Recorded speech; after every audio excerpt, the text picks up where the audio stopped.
बहुत बहुत धन्यवाद संचालक महोदय जी का। सबसे पहले मैं माँ सरस्वती को प्रणाम करता हूँ। स्वागत है, स्वागत है। मंच पे आसीन सभी कविजनों को प्रणाम करता हूँ। प्रांगण में पधारे सभी श्रोताओं का आभार प्रकट करता हूँ और साथ ही साथ संचालक महोदय को धन्यवाद के साथ साथ दाद देता हूँ कि इतनी भीड़ को उन्होंने शांत कर के रखा हुआ है और एक मैं हूँ कि एक अकेले बीवी को शांत नहीं कर पाता हूँ। अरे वाह, क्या बात है, क्या बात है। आप बहुत सारे लोग प्रेरणा लेकर जाएंगे आपसे। जी जी जी बिल्कुल। तो सर मैं अपने काव्य पाठ का शुरुआत करने से पहले आप लोगों को बताना चाहूँगा कि हमारे कवि सम्मेलनों के मजबूत स्तंभ हैं डॉक्टर कुमार विश्वास, जिन्होंने हमें एक सीख दी है। वो कहते हैं कि सरल लिखना बहुत कठिन है, सरल लिखना बहुत कठिन है और कठिन लिखना बहुत सरल है। इसलिए मैं कोशिश करूंगा कि सरल भाषा का प्रयोग करूं, सरल भाषा में आप लोगों को बताऊं, क्योंकि आज के इस वर्तमान समय में जटिल हिंदी का प्रयोग जो है लोग कम करते जा रहे हैं। मैं अपना काव्य पाठ शुरू करता हूं। क्योंकि कहा जाता है कि कविता कान से नहीं ध्यान से सुनने का विषय है और आप लोगों का ध्यान केंद्रित करने के लिए मैं अपनी 4 पंक्तियां पेश करता हूं, स्वागत, जिनका शीर्षक भी नहीं बताऊंगा और आप समझ जाएंगे। मैं शुरू करता हूं कि चुनाव के वक्त ये दिखाए पूरा जोश, चुनाव के वक्त ये दिखाए पूरा जोश, जीतने के बाद इनको रहता नहीं होश, जीतने के बाद इनको रहता नहीं होश, विपरीत हो नतीजा फिर जताएंगे ये रोज, विपरीत हो नतीजा फिर जताएंगे ये रोज, हारेंगे अपनी करनी से ईवीएम को देंगे दोस्त, हारेंगे अपनी करनी से ईवीएम को देंगे दोस्त। अब देखिए मंच पे सौंदर्य बिखर रहा है और मेरा मन कुछ कहने को तरस रहा है। अगर इनकी तारीफ में कुछ कसीदे ना कसे जाए तो मेरा यहाँ जो है कापाट करना बेकार है साहब। इनके लिए तभी बीवी का नहीं मना पा रहे हैं आप। Yes sir. अच्छा है श्रोता के रूप में लेके नहीं आए हैं। मैं सुनाता हूँ स्वागत है कि हर गलती की सजा सॉरी नहीं होती, हर गलती की सजा सॉरी नहीं होती और हर खुशी के धन की तिजोरी नहीं होती। वाह, ये आंखें करती हैं खता सबसे पहले, ये खुद से किसी के दिल की चोरी नहीं होती। वाह वाह, क्या बात है, क्या बात है। ये आंखें करती हैं खता सबसे पहले, ये खुद से दिल की चोरी नहीं होती। अब मैं साहब यहाँ वेब सिटी में आया हूँ, आप लोग सभी दंपत्ति लोग बैठे हैं, पति पत्नी बैठे हैं। हमारे देश में 2 ही लोगों के ऊपर जो है टिप्पणी कसी जाती है, चुटकुले सुनाए जाते हैं, जोक बनाए जाते हैं। मैं आज पति पत्नी के ऊपर जोक न बना के,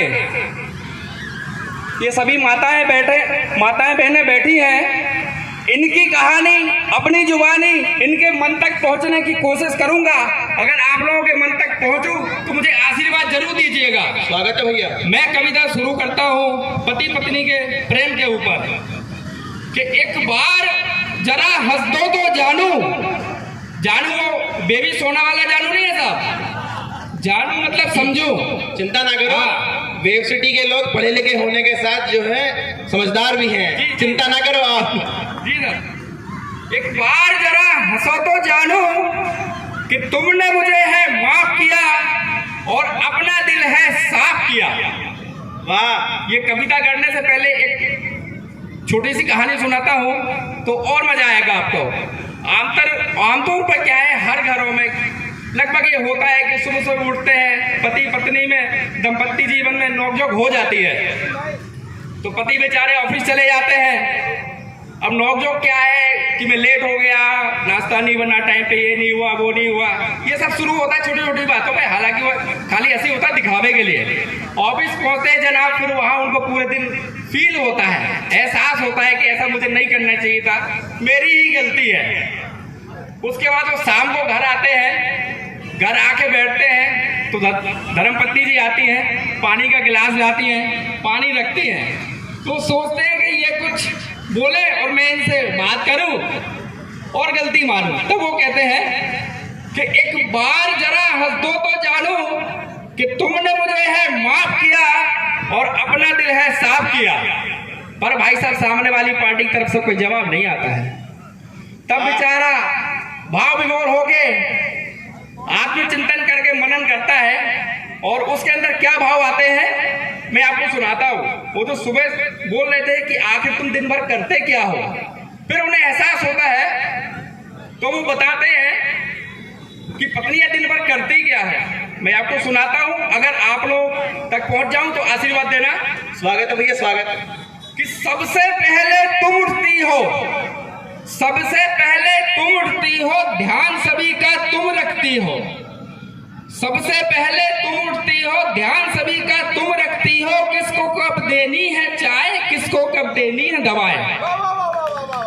सबसे पहले तुम उठती हो, ध्यान सभी का तुम रखती हो। किसको कब देनी है चाय, किसको कब देनी है दवाएं। तुम ही रिश्तेदार संभालो, खींच तान के बजट निकालो। सब कुछ तुम ये जानती हो, जिम्मेदारी अपनी मानती हो। बच्चों को तैयार तुम करती, खाना भी तैयार तुम करती, कपड़े प्रेस भी तुम करती हो, बैग तैयार भी तुम करती हो। दोपहर को आराम न करती, सुबह के कपड़े बर्तन करती। दोपहर को आराम न करती, सुबह के कपड़े बर्तन करती। जब आराम फरमाना होता है तब बच्चों का आना होता है स्कूल से। क्या बात है, क्या बात है भैया, बहुत खूब कहा। जब आराम फरमाना होता है तब बच्चों का आना होता है। फिर उन्हें तुम खाना दोगी, फिर उन्हें तुम खाना दोगी, खुद छोड़ उन्हें सुला दोगी।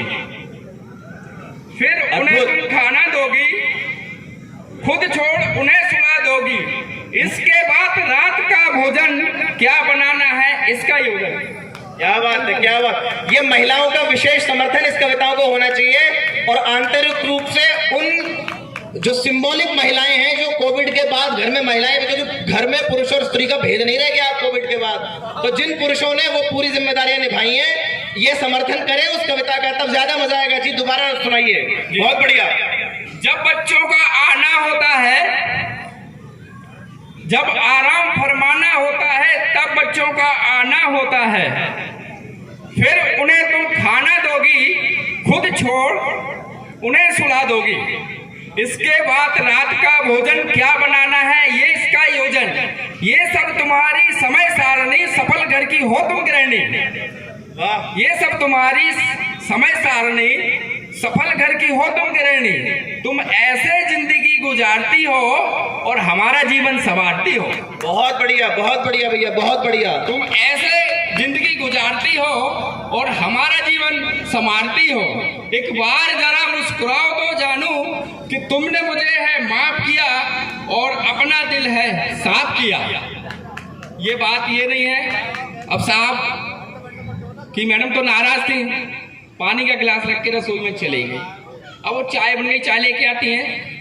फिर पति परमेश्वर जी सोचते हैं कि शायद अब कुछ बोलें, मुख के द्वार खोलें तो मैं अपनी गलती का पश्चाताप करूं। और भाई साहब सामने से नो रिस्पॉन्स। इसके बाद वो चली जाती हैं अपने खाने पीने में लगने। उसके बाद क्या होता है, उनके मन में फिर भाव आते हैं। फिर आज चिंतन करते हैं, मनन करते हैं तो क्या भाव आते हैं। अब वो अपने शादी से पूर्व वाली जिंदगी में चले जाते हैं और क्या मनन करते हैं आपको सुनाता हूँ कि जब तक तुम ना आई थी, जब तक तुम ना आई थी मेरे जीवन में तन्हाई थी। जब तक तुम ना आई थी मेरे जीवन में तन्हाई थी। चेहरे पे उदासी छाई थी, दिल में बड़ी सी खाई थी और जिंदगी समझना आई थी। कि जब तक तुम ना आई थी मेरे जीवन में तन्हाई थी, चेहरे पे उदासी छाई थी, दिल में बड़ी सी खाई थी और जिंदगी समझना आई थी। सब कुछ बिखरा रहता था, मैं भी उखड़ा सा रहता था। मेरे जीवन में तुम आई हो, तन मन में तुम ही समाई हो, तुम इतना समझ न पाई हो कि तुम ही मेरी परछाई हो। वाह, क्या बात है भाई, क्या बात है। क्यों इतना समझ न दोबारा पाई? पढ़ो, इस पंक्ति को दोबारा पढ़ो, देखो कितना समर्थन मिलेगा। सब कुछ बिखरा रहता था, मैं भी उखड़ा सा रहता था। मेरे जीवन में तुम आई हो, तन मन में तुम ही समाई हो, कि इतना समझ न पाई हो कि तुम ही मेरी परछाई हो। एक बार इशारा जो कर दो, एक बार इशारा जो कर दो, मेरे मन में तसल्ली तुम भर दो। एक बार इशारा जो कर दो, मेरे मन में तसल्ली तुम भर दो। चलो मैं भी बयां ये करता हूँ कि सिर्फ तुम ही पे मरता हूँ। मैं वादे सभी निभाऊंगा, तुमको ना कभी सताऊंगा। मैं वादे सभी निभाऊंगा, तुमको ना कभी सताऊंगा। सब कुछ तो तुम जानती हो, हालातों को पहचानती हो। मुझे रूठना यूं ना भाता है, कुछ बोलो चैन आ जाता है।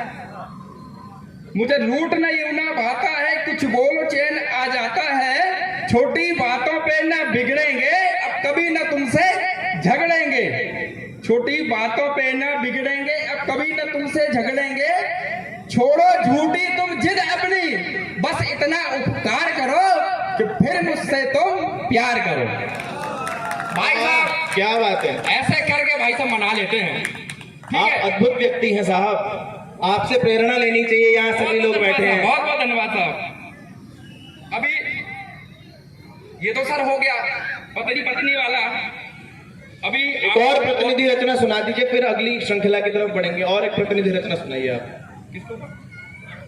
अच्छा, अभी क्या हुआ साहब कि ये तो थी पति पत्नी की प्रेम प्रसंग था।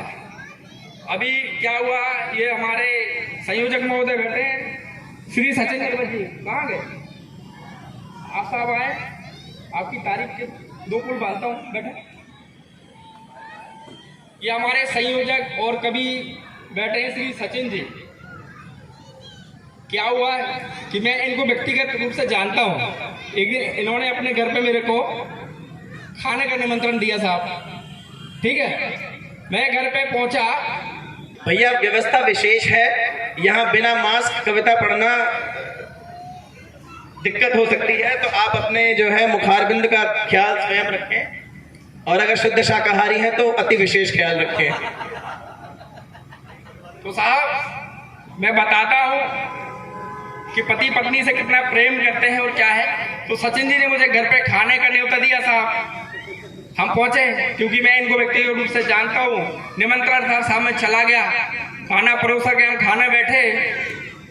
अब सचिन जी ने क्या की, एक गलती कर दी, अचार मांग लिया साहब। खाने के साथ अचार मांग लिया। तो भाभी जी समझ गई कि सब्जी में दम नहीं है। अचार मांग लिया, भाभी जी समझ गई कि सब्जी में दम नहीं है। लेकिन वो नाराज नहीं हुई, वो मनी मन बहुत प्रसन्न थी। क्यों? उन्हें पता है कि सब्जी में दम नहीं है और सचिन जी ये बोल सकेंगे उनमें दम नहीं है। वाह, आप समझ रहे हैं? सचिन जी जैसे बहुत सारे हैं यहाँ। अरे मैं भी हूँ साहब। ठीक है, तो ये बात सचिन जी की नहीं है। और सबसे बड़ी बात ये है कि ये डर नहीं है, ये अपनी पत्नी के प्रति प्रेम होता है, सम्मान होता है, आदर होता है, रिस्पेक्ट होता है। क्योंकि हमें कैसे भी हो साहब मिलजुल के जिंदगी जो है साथ जीनी है। तो ये थी, क्योंकि जहां ऐसा कहा जाता है कि जहां तकरार है वही प्यार है, जहां तकरार है वही प्यार है। और बड़े बुजुर्गों ने कहा है कि 4 दिन की चांदनी बस अंधेरी रात। मतलब ये है कि ये जिंदगी 4 दिन की है, तो इसमें लड़ाई झगड़ा क्या करना साहब। बड़े प्रेम से रह लो, पति पत्नी हो, भाई बहन हो, कोई भी रिश्ता हो, बड़े प्रेम से रहो। अच्छा, 4 दिन से याद आया साहब। अच्छा, समय है साहब मेरे पास? हाँ हाँ, पढ़ो। 4 दिन से याद खींच लूंगा मैं, आप टेंशन क्यों ले रहे हो? 4 दिन से याद आया कि बड़े बुजुर्गों ने कहा 4 दिन की जिंदगी है। क्या सच में 4 दिन की जिंदगी है?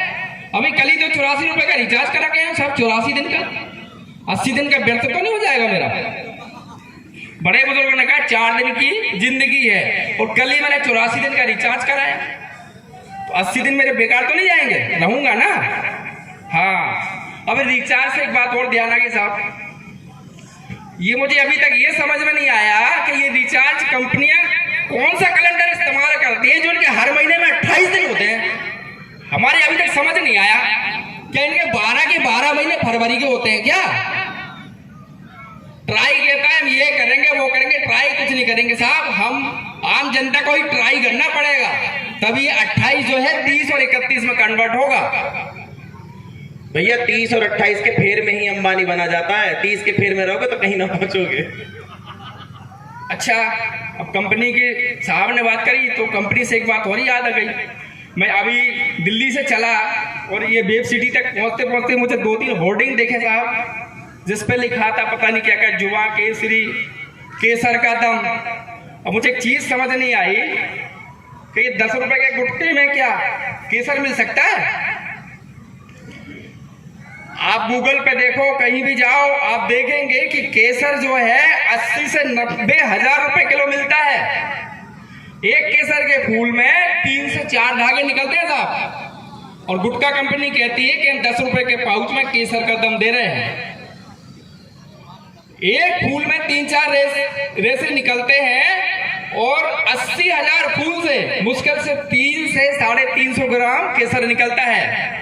मैं ये स्टोरी इसलिए बता रहा हूं कि आम जनता जागरूक होगी। केसर वेसर कुछ नहीं है साहब, ये सिर्फ जो है छलावे हैं, इनकी बातों में ना आए, अपने स्वास्थ्य का ध्यान रखें। जैसा आदेश हुआ है, मैं आपको बस ये विज्ञापन को जागरूक करते हुए चैलेंज सुनाता हूँ, अपने पाठ का समापन करता हूँ। स्वागत है भैया। कि ध्यान रखो सब बंधु भाई, खोखले सारे दावे हैं। ध्यान रखो सब बंधु भाई, खोखले सारे दावे हैं, और केसर वेसर कुछ नहीं, विज्ञापन सिर्फ छलावे हैं। ध्यान रखो सब बंधु भाई, खोखले सारे दावे हैं, केसर वेसर कुछ नहीं, विज्ञापन सिर्फ छलावे हैं। ना कोई बोले जुआ केसरी, ना तो है केसर का दम, कैंसर इनसे मिलता है जो जिंदगी कर देता है कम। वाह, बहुत अच्छा संदेश भैया। ना कोई बोले जुआ केसरी, ना तो है केसर का दम, कैंसर इससे मिलता है जो जिंदगी कर देता है कम। तुम ही सोचो दुनिया में क्या केसर इतना सस्ता है? सिर्फ दम बताकर केसर का और गुटखा 10 में बिकता है। बहुत बहुत धन्यवाद, बहुत बहुत आभार, बहुत बहुत।